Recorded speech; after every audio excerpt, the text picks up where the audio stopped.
ST कर्मचाऱ्यांना शासकीय सेवेत कधी घेणार?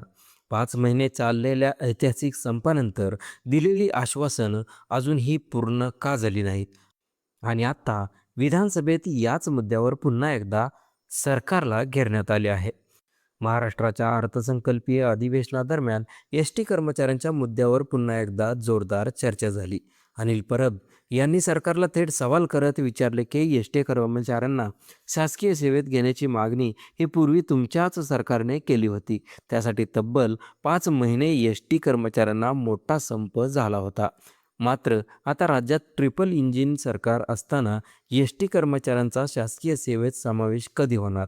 असा थेट प्रश्न त्यांनी उपस्थित केला आहे.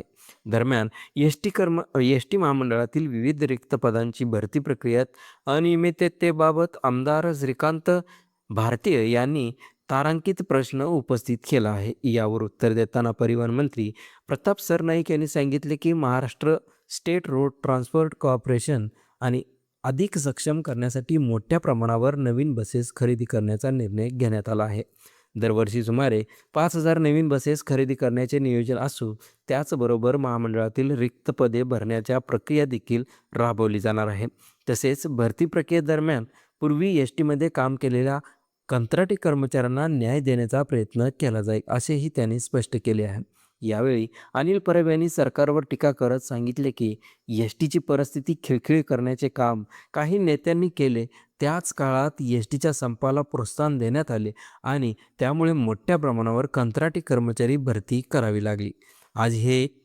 आजही हे कंत्राटी कर्मचारी एस-टीमध्ये काम करत आहेत. त्यामुळे त्यांना कायम करण्याचा निर्णय सरकारने तातडीने घ्यावा अशी मागणी त्यांनी सभागृहात केली.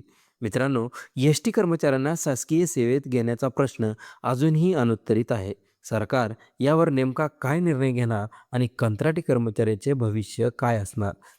एस-टी आणि महाराष्ट्रातील महत्त्वाच्या घडामोडींच्या अशाच अपडेटसाठी आमच्या चॅनलला सबस्क्राईब करा. व्हिडिओला लाईक आणि सबस्क्राईब करायला विसरू नका. आणि माहिती आवडल्यास इतरांपर्यंत नक्की शेअर करा.